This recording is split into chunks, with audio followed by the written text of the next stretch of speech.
হ্যাঁ ঘোড়া বা ওটার উপরে সওয়ার হইয়া রওনা দিচ্ছেন। ওই ওটার উপরে তার খানা পিনা যত আছে আসবাবপত্র সব কিছু নিয়ে এসে কি মরুভূমির উপর দিয়ে অনেক দূরে চলে গেছে। আর এই মরুভূমির উপর দিয়া হাইটা আসা যাওয়া সম্ভব না। অনেক দূরে যাওয়ার পরে তার ক্লান্তি লাগছে, সে সেখানে বসছেন। বসার পরে তার তন্দ্রা আসছে, এখন ঘুম আসছে। ঘুম থেকে উঠে দেখে যে তার সে উট বা ঘোড়া নাই। আর এখান থেকে সে হাঁটি যাওয়া তার দ্বারা সম্ভব না।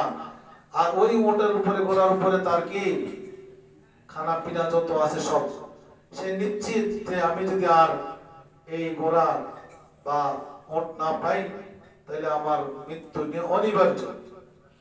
সে ধারণা করে ফেলছে আমি মরে যাব। আর এখান থেকে এই মরুভূমি থেকে আমি একা একা যাওয়া, হাইটা যাওয়া আমার দ্বারা কি সম্ভব না। মরুভূমি পর্যন্ত, মরুভূমি কিন্তু একটা মরাভূমি আর কি। মরুভূমি মানে কি, যেটার মধ্যে কোনো কিছু উৎপাদন হয় না। আর এটা এমন উৎপাদন হয় না নাকি, এরকম মানে গরম, এরকম অবস্থা যেখানে পানি, মানুষ হাজারো লক্ষ কোটি মানুষ মারা গেল, এক ফোঁটা পানির ব্যবস্থা। এই ব্যক্তি এমন পেরেশানি, হ্যাঁ, তার নিশ্চিত সে মরে যাবে। আর আত্মীয় স্বজন দুনিয়ার কাহার সাথে তার সাক্ষাৎ হবে না। সে বুঝে ফেলছে আমার মৃত্যু। এখন এরকম চিন্তা করতে করতে আবার তার ঘুম চলে আসছে। এখন একটু পরে ঘুম থেকে উঠে দেখেছে তার ঘোড়া তার পাশে কি দাঁড়ানো, সব কিছু নিয়ে। এখন তার কাছে কেমন লাগবে? একটু আগে তো সে মৃত্যুবরণ করবে নিশ্চিত, এখন তার কাছে কেমন লাগবে? রাসূল করিম সাল্লাল্লাহু আলাইহি ওয়াসাল্লাম বলেন, আল্লাহ পাকের কাছে ক্ষমা চাইলে, তওবা করলে আল্লাহ এরকম খুশি হন। সুবহানাল্লাহ। কথা বুঝে আসছে? বান্দার কাছে মাপ, বান্দা আল্লাহর কাছে মাপ চাইলে আল্লাহ বেশি খুশি হন। মাপ তো করেনি, কারণ হলো যে রাজা, যে বাদশা মানুষকে কিছু দিতে পারে না, ওই বাদশা কোনো দাম নাই। দাম আছে? যে বাদশা মানুষকে অনাল দিতে চায়, সে দিতেও তার কাছে ভালো লাগে, মানুষ নিতেছে, মানুষও খুশি, হ্যাঁ, তো অন্য খুশি, আর অন্য মানুষও কি খুশি। মহান রব্বুল আলামিন বাদশার বাদশা, তার কাছে যত চাবেন তিনি তত দিবেন। হ্যাঁ, হাদিস শরীফের মধ্যে আল্লাহ রাসূল বলছেন, মাল্লাম ইয়াসআলিল্লাহ ইয়াগদাব আলাইহি, যে ব্যক্তি আল্লাহর কাছে চায় না তার প্রতি আল্লাহ অসন্তুষ্ট, চাইলে আল্লাহ খুশি। हर गली देने की तू तैयार है, हर गली देने के तू तैयार है, जो न मांगे उससे तू बेजार है। মহান রব্বুল আলামিন প্রতি সেকেন্ডে সেকেন্ডে বান্দাকে দেওয়ার জন্য প্রস্তুত। তিনি তো ঘুমান না, তিনি তন্দ্রা আছে না, আছে নাকি? আল্লাহ ঘুমান নাকি? কোন প্রত্যেক সেকেন্ডে যখন দুনিয়ার সমস্ত অফিস আদালত বন্ধ হয়ে যায়, গভীর রজনীতে রাতের 12টা 1টা 2টা 3টা 4টা ফজরের আযান আর আগ পর্যন্ত মহান রব্বুল আলামিনের সেই অফিস আরো বেশি কি, হ্যাঁ, খোলা থাকে। এমনকি আজকে রাতের কথা বলা হয়েছে, যখন সূর্য ডুবে যায়, আজকে সূর্য ডুবে গেছে, তখন পর থেকে মহান রব্বুল আলামিন প্রথম আসমানে চলে আসছেন। তিনি কি বলবেন? আলা মিন মুস্তাগফিরিন ফাগফির আলা, আলা মুস্তারজিকিন ফারজুকা, কে আসো আমার কাছে ক্ষমা প্রার্থী, আমি তাকে ক্ষমা করে দিব। কে আসো আমার কাছে রিজিক প্রার্থনাকারী, তাকে আমি রিজিক দান করব। কে আসো অসুস্থ, আমি তাকে কি করব? সুস্থতা দান করব। এরকম প্রত্যেকটা কল্যাণময় জিনিসের নাম ধরে ধরে মহান রব্বুল আলামিন তার বান্দাদেরকে ডাকতেছেন। এই ডাক ফজরের আযানের সময় হওয়ার আগ পর্যন্ত ডাকতে থাকবেন। সুবহানাল্লাহ। আল্লাহ পাকের সেই কি অফিস ফজরের আযান পর্যন্ত কি থাকবে? খোলা থাকবে। এইজন্য মহান রব্বুল আলামিন তার বান্দাকে দেওয়ার জন্য খুশি। বান্দা চাইলে খুশি, বান্দা যত বেশি চাবে ততই খুশি, কারণ তিনার ভান্ডারে কোনো জিনিসের অভাব নাই। তো অভাব আছে নাকি? এইজন্য আমরা কথার কথা, কালকে আমাদের এক বক্তা আলোচনা করছেন যে মানুষের ক্ষতি হয় কয়েক কারণে। একজন মানুষ আরেকজন মানুষের ভালো দেখে যদি হিংসা করে, তখন ওই ব্যক্তির হিংসা করার কারণে ওই ব্যক্তির ক্ষতি হবে না, নিজের ক্ষতিটা আরো বেশি হবে। কথা বুঝে আসছে? আমি আপনাদের কারো ভালো দেখলাম, আমার কাছে কষ্ট লাগলো, আমি চাই না আপনি ভালো হন, তাহলে আমার ক্ষতি আগে হবে, ওই ব্যক্তির ক্ষতি হবে না। কারণ আপনার আমার প্রয়োজন, যে আল্লাহ তাকে এত সুন্দর জিনিস দিছে, যে আল্লাহ তাকে এত সুন্দর সম্পদ দিছে, ওই আল্লাহর কাছে কোনো জিনিসের কমতি আছে নাকি? আল্লাহ তুমি যেরকম দিছো তাকে, আমাকে আরো বেশি দাও, তাকেও দাও, অসুবিধা কি? কিন্তু আমাদের সমাজের মধ্যে হিংসা, যে এত বড় লোক যেতেছে, এই এলাকার নেতা শুধু আমি একাই থাকবো, এই এলাকার কি দাপট আমার হাতে থাকবো, আছে না এরকম? এই কারণে তো আমাদের মধ্যে কি ঝগড়া। এই জন্য আমরা যদি নিয়মতান্ত্রিক ভাবে আল্লাহর কাছে ক্ষমা চাই, আল্লাহ পাক কি বান্দাকে মাফ করে দেবেন। এরকম আছে যে বান্দা যখন আল্লাহর কাছে ক্ষমা চায়, হ্যাঁ, খাস ভাবে তওবা করবে, তখন সে মায়ের পেট থেকে নিষ্পাপ শিশু যেরকম জন্মগ্রহণে সে নিষ্পাপ থাকে, আল্লাহ পাক তাকে এরকম নিষ্পাপ করে কি মাফ করে দেন। সুবহানাল্লাহ। যদি সে পরের হক নষ্ট না করে, কথা বুঝে আসছে? পরের হক নষ্ট করলে, আমি তোমার সময় আলোচনা করছি, বান্দার হক নষ্ট করলে, বান্দার থেকে মাফ না নিলে আল্লাহ কি মাফ করবেন না। এই জন্য আমরা কারোর সাথে যদি মনোক্ষুণ্ণতা থাকে, কারোর সাথে যদি কষ্ট দিয়ে থাকি, কারোর হক নষ্ট করে থাকি, যেমনি করলে আপনার আমার ইজ্জত সম্মান বজায় থাকে, আমরা হ্যাঁ এরকম তার থেকে মাফ নিয়ে নেব। আপনি কার জন্য জুলুম করবেন? আপনি কি সম্পদ নিতে পারবেন? কিচ্ছু নিতে পারবেন না। কার জন্য জুলুম করবেন? আপনি জুলুম করতেছেন কার জন্য? যাদের জন্য করতেছেন, আপনার সন্তানের জন্য। মনে দেখেন, আপনার নামও নিবে না। আমরা যারা নামাজি আছি, আমাদের কথা বলতেছি, দৈনিক আব্বা আমার জন্য কয়বার দোয়া করেন? আজকে কে কয়বার দোয়া করছেন? নইলে এক দুইবার করতে পারেন, নইলে মাসে দিয়ে একবার করতে পারেন। অথবা আমরা চেষ্টা করি প্রতিদিন নামাজের পরে কমপক্ষে এই দোয়াটা করি, রব্বির হামহুমা কামা রাব্বায়ানি সগীরা। তাছাড়া কোরআন তেলাওয়াত করি, সূরা ফাতিহা, ইখলাস, এগুলো তেলাওয়াত করে আব্বা আমার জন্য দোয়া করি। কিন্তু সাধারণত আপনি দেখেন পুরো সমাজের মধ্যে কয়টা সন্তান তার পিতামাতার জন্য দোয়া করে? কথা বুঝে আসছে? আপনি পরীক্ষা করে দেখবেন, এরকম লম্বা চড়া ঘটনা আছে, ঘটনা বলার সময় নেই। অনেক ঘটনা আছে, এরকম পিতামাতা পরীক্ষা করে দিয়েছে সন্তানকে, পরীক্ষা করে দেখছে যে সন্তান আমার জন্য কতটুকু কি হ্যাঁ দয়াবান। আপনি আপনার সন্তানকে যতবার যত প্রশ্ন করে, সব প্রশ্নের উত্তর আপনি দিতেছেন, যা চাইতেছে আপনি দিতেছেন। হ্যাঁ, আপনি বৃদ্ধ হয়ে যান, আপনি আপনার পিতাকে, আপনার সন্তানকে একটু পরীক্ষা করে দেখবেন, একবার দুইবারের কথা বলবেন, এই পুরো চুপ করো, এতটুকু বলবেন। আর বুঝে আছে? কার জন্য করতেছেন আপনি? জুলুম কার জন্য করবেন? পরের হক নষ্ট কার জন্য করবেন? সন্তানের জন্য? কোনো লাভ নেই। এই সন্তানও আপনি কিচ্ছু, সন্তান যদি আল্লাহর ওলিও হয়, এই পরের হক নষ্ট করে কিচ্ছু করতে পারবেন না। এই জন্য আমাদেরকে সতর্ক হতে হবে, এই জিনিসটা বেশি বেশি আমাদের খেয়াল করতে হবে, যে আমাদের দ্বারা যেন বান্দার হক নষ্ট না হয়।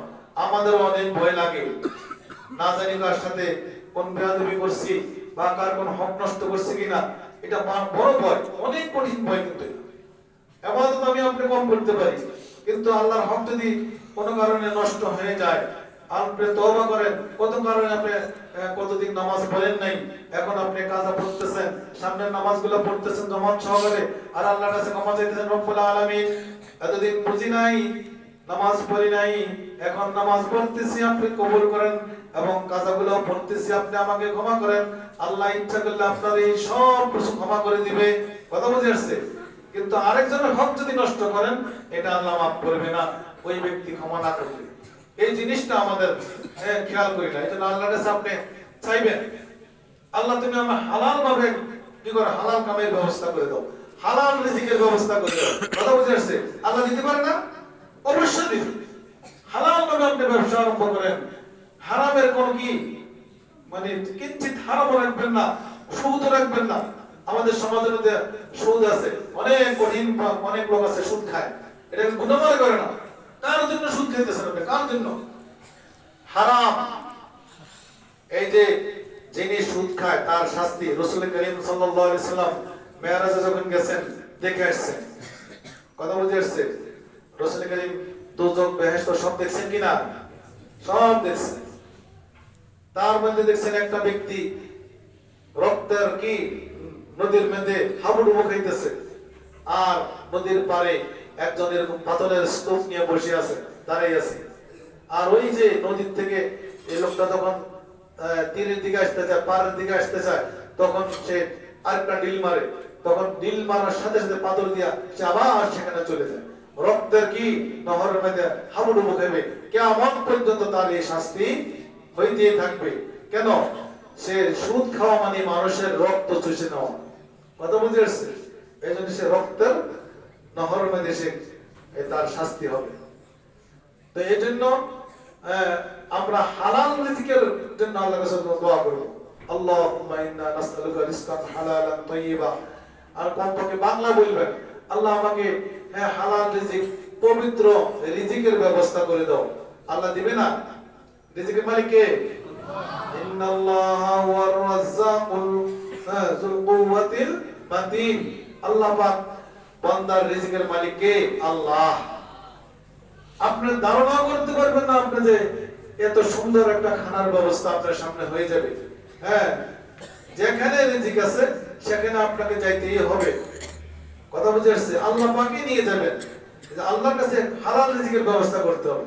এই জন্য আমরা আমাদের দ্বারা সবচেয়ে বড় গুরুত্ব দিব, আমাদের দ্বারা যেন কারো হক নষ্ট না হয়, এই জিনিসটা বেশি খেয়াল রাখতে হবে। এরপরে আমরা আল্লাহ পাকের হুকুমগুলো পালন করব।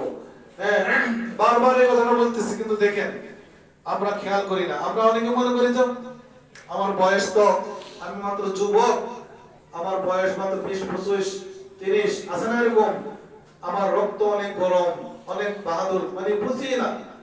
নামাজ রোজার কথা কেউ বললে এটাকে একটা মানে হাসি দিয়ে উড়াই দেয়। কথা বুঝে আসছে? সে মনে করে আমি তো মাত্র 15-20 বছরের যুবক, আমি তো কি করবো, 60-70 বছর হায়াত পাবো, তারপরে আমাদের করবো। কেউ বললে, আরে দোস্ত বন্ধ, মাত্র এতদিন বয়স হয়েছে, তোদেরকে দাড়িটা রাখো। হ্যাঁ না, তোর এখন কি দাড়ি রাখার বয়স হয়েছে নাকি? বয়স কখন হবে দেখে আপনি জানেন? আর কি মুসলিমরা মোটরসাইকেল চালায়, কিন্তু দেখা যায় আপনার সামনে থেকে এই মোটরসাইকেল চলে যাইতে দেরি হয়েছে, একটু পরে খবর আসছে কি একটা অ্যাক্সিডেন্ট করা, একটা পা ওই দিকে, একটা হাত ওই দিকে, হ্যাঁ, হেলমেটটা শেষ, গাড়িটা চুরচুর মাল হয়ে গেছে। এরকম ঘটনা শুনেন নাই? কথা বেরা কইতেছে নাকি? এগুলা কারা হয়? যুবকরা বেশি হয়। বুড়া মানুষ তো অ্যাক্সিডেন্ট করে না। মোটরসাইকেলের অ্যাক্সিডেন্ট বুড়া মানুষ করে নাকি? যুবকরা করে। আপনি কেমন, আপনার কাছে কি দলিল আছে যে আপনি 70 বছর বাঁচবেন? এই জন্য আল্লাহ নবী রাখছিলো যিকরা হাযমিল লাযাতিল মাউত, ইস্তাইদু লিল মাউত ক্বাবলা মান নুজুলি মালাকিল মাউত। মওতের ফেরেশতা আসার আগে তুমি সব সময় মওতের জন্য প্রস্তুত থাকবা। কথা বুঝে আসছে? কখন থেকে মওতের ফেরেশতা চলে আসবে তুমি তো জানো না। আল্লাহওয়ালারা নামাজে যখন দাঁড়াইতেন, তারা আল্লাহ নবী সাহাবায়ে কেরামকে প্রশ্ন করতেন যে মওতকে তোমরা কতটুকু দূরে রাখো মনে করো। সাহাবায়ে কেরাম বলতেন, আমরা মনে করি এক ওয়াক্ত নামাজ পড়তে আসছি, আর ওয়াক্ত নামাজ পড়তে নাও পারি, এর মধ্যে আমাদের মৃত্যু হয়ে যেতে পারে। কথা বুঝে আসছে? আল্লাহ নবী বলতেছে, না, একদিকে সালাম ফিরেছি, আরেকদিকে সালাম ফিরাইতেও নাও পারি, এর আগে মালাকুল মউত ঘাড়ে ধরে ফেলতে পারে। কথা বুঝে আসছে? এরকম মওতকে কাছে থাকতে হবে। কথা বুঝে আসছে?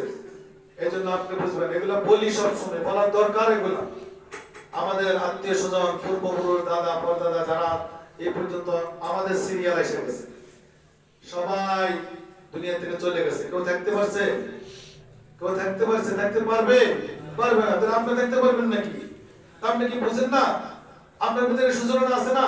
যদি এই মুহূর্তে আমাকে মালাকুল মউত ঘাড়ে ধরে ফেলে, হ্যাঁ, আর কি ছাড়বে নাকি? কারণ ছাড়ছে? হ্যাঁ, নবীদেরকে মালাকুল মউত আসছে, সময় চাইছে, বলছে যে আল্লাহ পাক বলছে না, 1 সেকেন্ড সময় দেওয়া যাবে। অথচ নবীরা আল্লাহর বন্ধু, বন্ধুর কাছে যা চায় তাই পাওয়া যায়। কিন্তু আল্লাহ পাক রব্বুল আলামিন এই কাজে কি দেয় না? ছাড় দিবে না, 1 সেকেন্ড ছাড়ও দিবে না। কথা বুঝে আসছে? নবীদেরকে দেয় নাই, তাহলে আপনাকে দিবে নাকি? এমনি যদিও নাকি একটা ভুল ধারণা আছে আমাদের সমাজের মধ্যে, ওই যে বেলালের যখন মৃত্যু সময় আসছে, রুটি দান করছে, তখন কি, হ্যাঁ, সে ফকিরে দোয়া করছে, আর আল্লাহ পাক তার হায়াত বাড়িয়ে দিয়েছে। নাউজুবিল্লাহ, কোরআন হাদিসে কিচ্ছু নেই, মিথ্যা কথা। কথা বুঝে আসছে? তো যাক যেটা বলতেছিলাম, আমরা আজকে এই রজনী পেয়ে আমরা খুশি না বেজার? আমরা খুশি হয়ে একটু, যদিও খুশি পাইছি, অনেক সময় খুশির কারণে চোখের পানি আসে, আসে কিনা? অনেক খুশির কারণে চোখে পানি আসে, আসে কিনা? আমরা খুশির দিন পাইছি, একটু কান্নাও আসবে যে আমি আজকে ক্ষমা পাওয়ার একটা সুযোগ পেয়েছি, আমি ক্ষমা চাওয়ার একটা সুযোগ পেয়েছি। যদি আল্লাহ কি করে দেন, ক্ষমা করে দেন, হ্যাঁ, আমার চোখের 2 ফোঁটা পানির কারণে যদি আল্লাহ ক্ষমা করে দেন আমাকে, তাহলে আমার জন্য অনেক কিছু, অনেক বড় কিছু। এই জন্য আমি দুপুরে জুমার সময় আলোচনা করছি, আমাদের সমাজের মধ্যে অনেকে আমরা নামাজ পড়ি না, অনেকে নামাজ পড়ি না।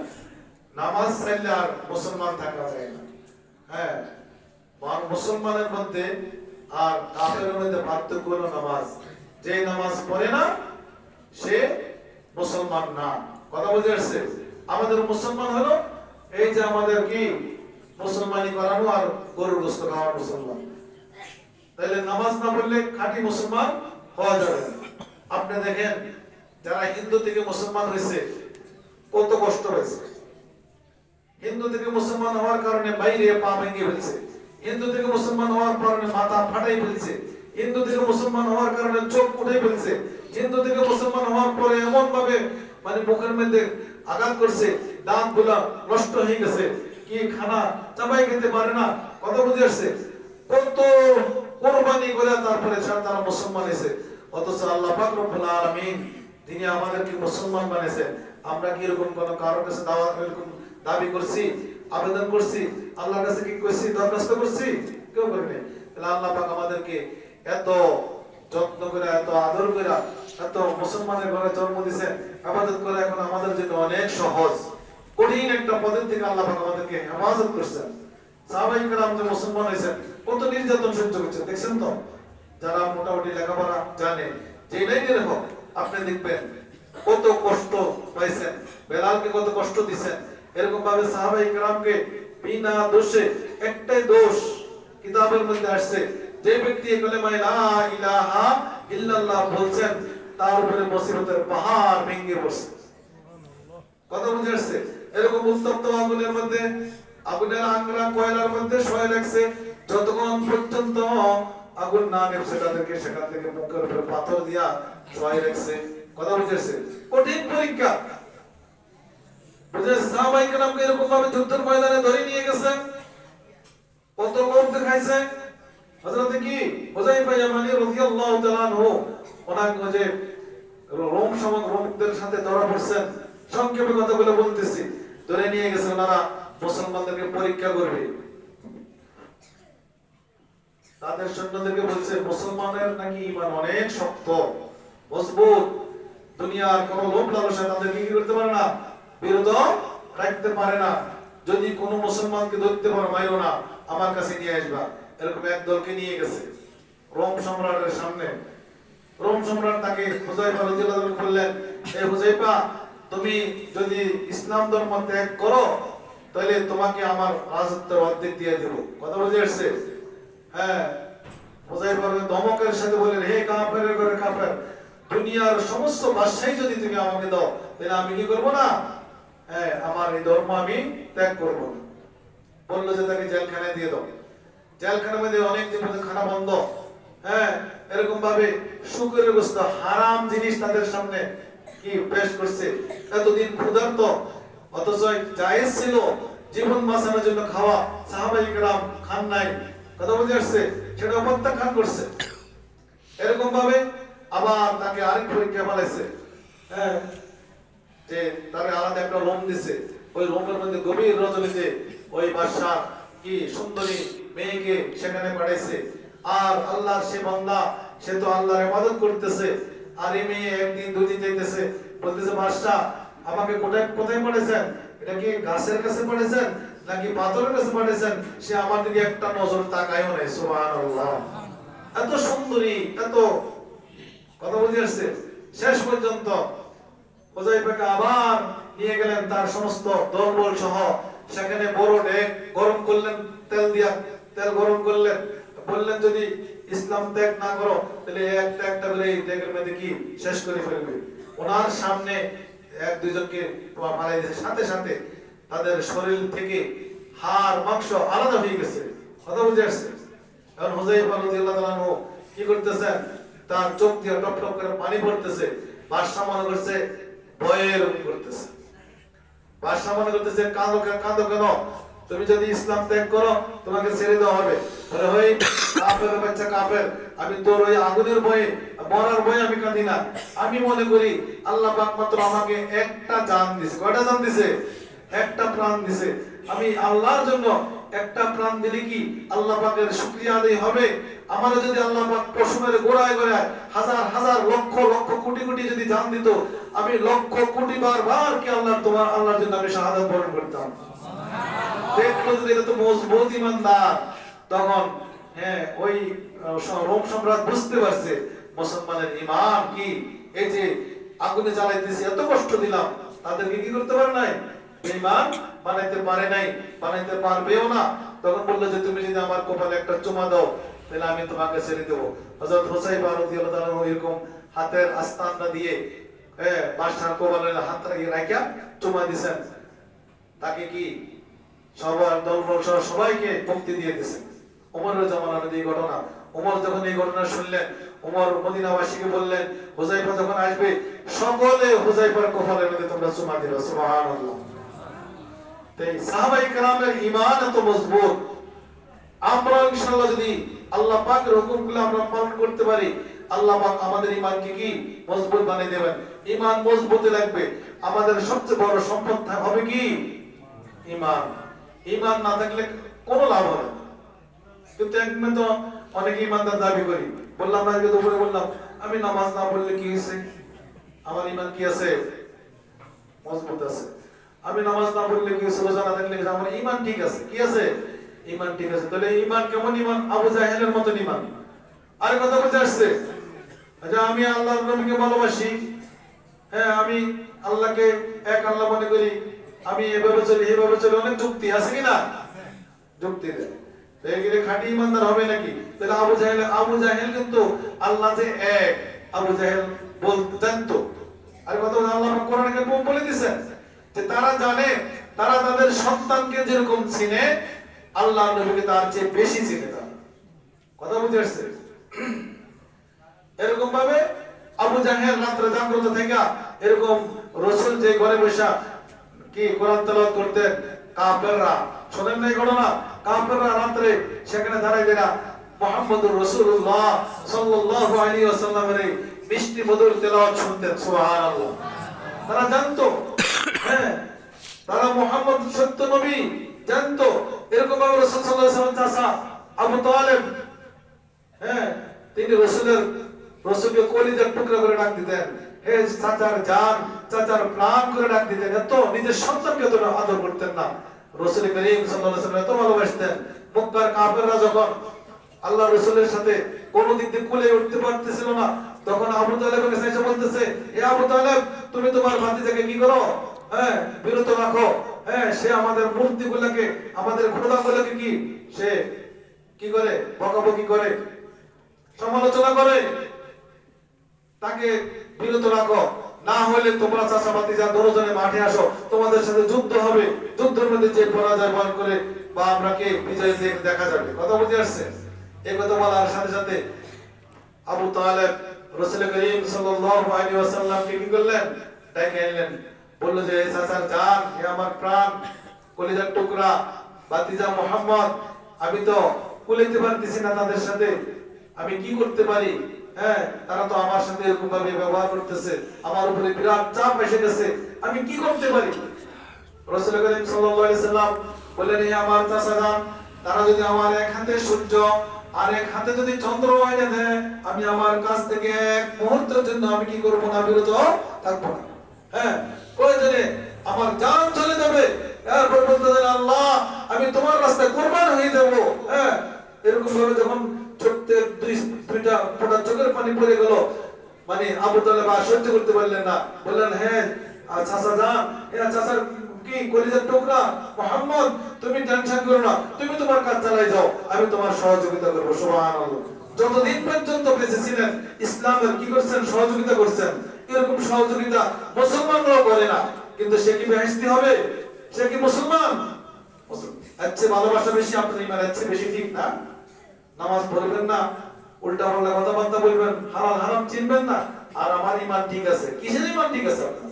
ওই আবু তালেবের মতন, আবু জাহেলের মতন এরা যেরকম ইমানদার, আপনি এরকম আবু জাহেলের মতন আবু জাহেল মার্কা ইমানদার। কথা বুঝে আসছে?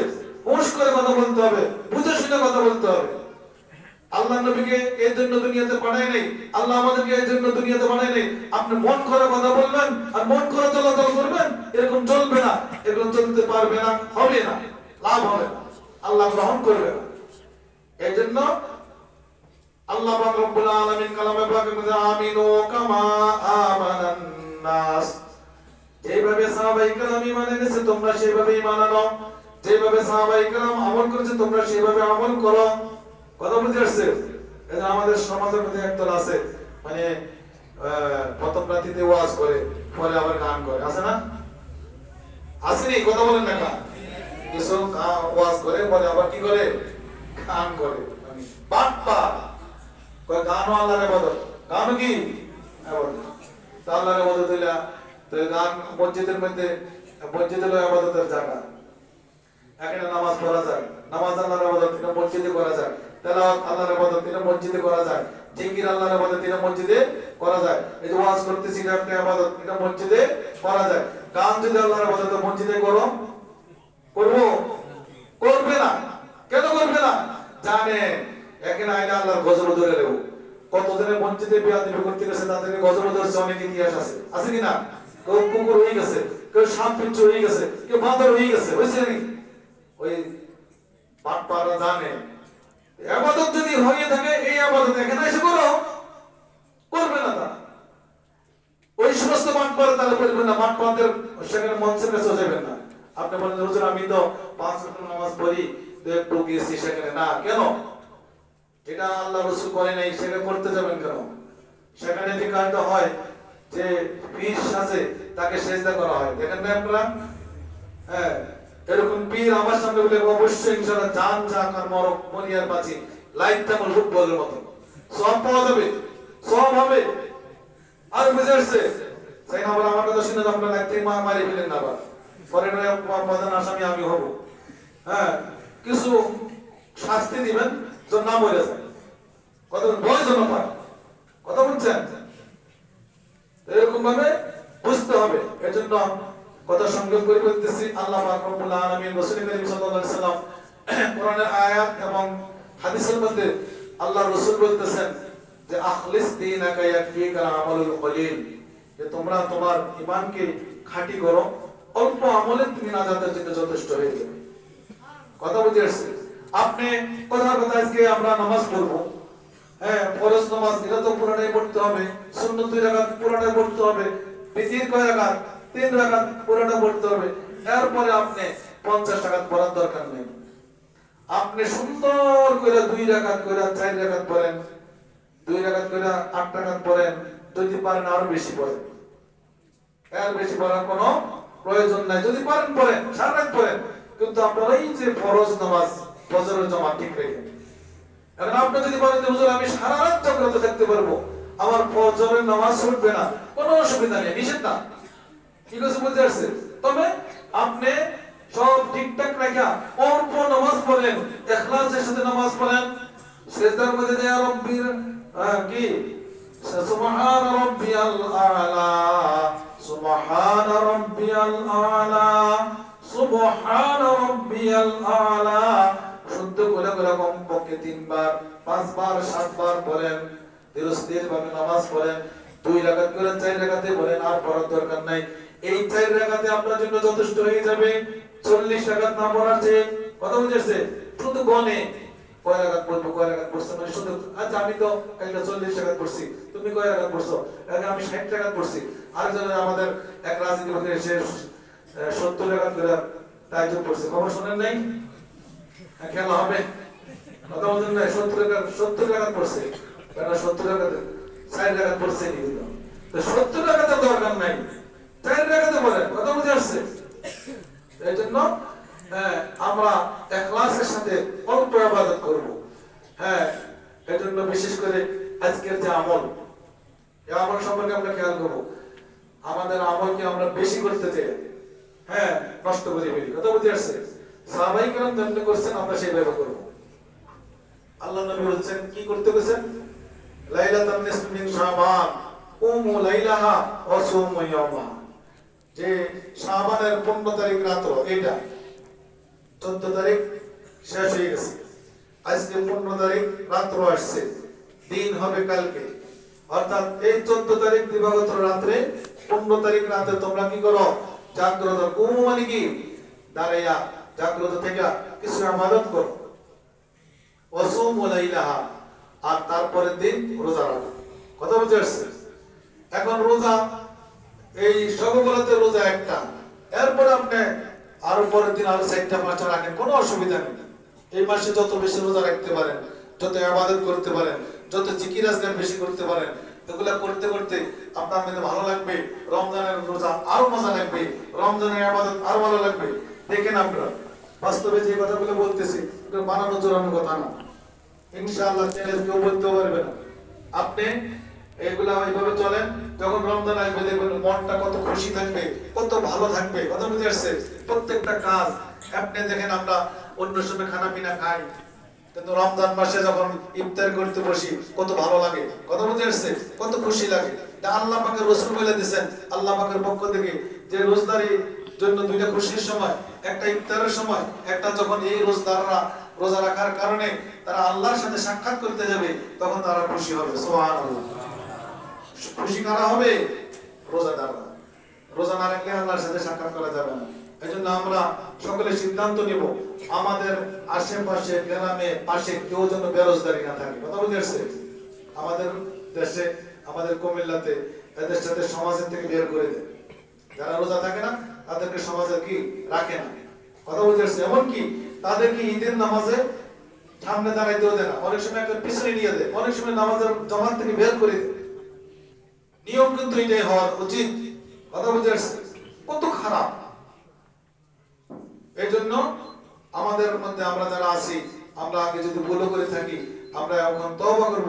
আল্লাহ আগে বুঝি নাই, নামাজ পড়ি নাই, এখন তওবা করতেছি, নামাজ পড়বো। আগে রোজা রাখি নাই, এখন তওবা করতেছি, কি রোজা রাখবো। কথা বুঝে আসছে? এরকম নেক কাজগুলো করব। আস্তে আস্তে অল্প অল্প করে করেন, একটু চিন্তা করবেন, একটু বসবেন। আপনি আমি মানে এই চা দোকানে যতক্ষণ সময় নষ্ট করি, তার 100 ভাগের 1 ভাগ একটু আল্লাহর কথা চিন্তা করেন। আল্লাহ পাক আপনাকে মাথা থেকে যে পা পর্যন্ত যে নিয়ামতগুলো দিয়েছে, কত সুন্দর নিয়ামত, আপনি একটু খেয়াল করেন। আপনার চোখটা কত সুন্দর, আপনি দুনিয়াটা দেখতেছেন, এরকম কেউ কি তৈরি করতে পারবে?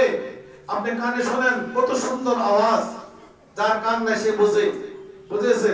আপনার নাক, আপনার কি জিহ্বা, আপনার চলাফেরা, আপনার হাতের আঙ্গুলগুলো আপনি ইচ্ছা করলে যা ইচ্ছা তাই করতে পারেন, কোনো সুইচ লাগে না। আপনার পেশাব পায়খানার কি ব্যাগ হয়েছে, আপনি যতক্ষণ ইচ্ছা না করবেন, কথার কথা কোনো সময় বেশি চাপ পড়ে গেলে সেটা আলাদা। সাধারণত আপনি ইচ্ছা না করলে বাথরুমে পর্যন্ত যাওয়ার আগ পর্যন্ত কি আপনার কোথাও কোনো সমস্যা হয় না। বাথরুমে বসছেন, আপনি ইচ্ছা করছেন, তখন আপনার ময়লা কি বের হবে। এরকম ভাবে আপনি হাঁটতেছেন, কোনো সুইচ লাগে না, কি যতক্ষণ ইচ্ছা হাঁটতেছেন। যদি সুইচ থাকতো, আল্লাহ না করুক যদি মহাসড়কের মধ্যখান দিয়ে আসতেছেন, যদি সুইচ নষ্ট হয়ে যেত, তাহলে গাড়ির তলে পয়রা শেষ। এগুলো খেয়াল করতে হয়। কথা বুঝতে আসছে? এই নিয়ামতগুলো মাঝে মধ্যে ওয়াতাফাক্কারুনা ফি খালকিস সামাওয়াতি ওয়াল আরদ রব্বানা হাদা খালাকাত রব্বানা মা হাদা খালাকাতা বাতিলান সুবহানাকা ফাকিনা আযাবান নার। যেগুলো চিন্তা করতে হবে, আল্লাহ পাক এই পৃথিবী সৃষ্টি করছে, সৃষ্টির মধ্যে চিন্তা করবেন। এই যে আসমানটা, এটার কয়টা খুঁটি আছে? কথা বলেন, একটা খুঁটিও তো নাই। এই যে কোন সময় যদি সূর্য না ওঠে, কতদিন যদি সূর্য না ওঠে, আমাদের 12টা বাজে যায়। বাজে যায় কিনা? কার জন্য করছে? আল্লাহ পাক করছে। কত সুন্দর। এগুলোর মধ্যে চিন্তা করবেন। কথা বুঝে আসছে? এগুলা এত সুন্দর নিয়ামত আল্লাহ আমাদের দিয়েছেন। যে আল্লাহ আমাদেরকে এত নিয়ামত দিয়েছেন সে আল্লাহকে সিজদা না করে ওই কি মূর্তিকে সিজদা করে, কবরকে সিজদা করে, বাটপার পীরচক নামে যে বাটপার বেদিন মুশরিককে সিজদা করে, যাকে সিজদা করে সেও মুশরিক, যে সিজদা করে সেও মুশরিক। কোরআনের কথা।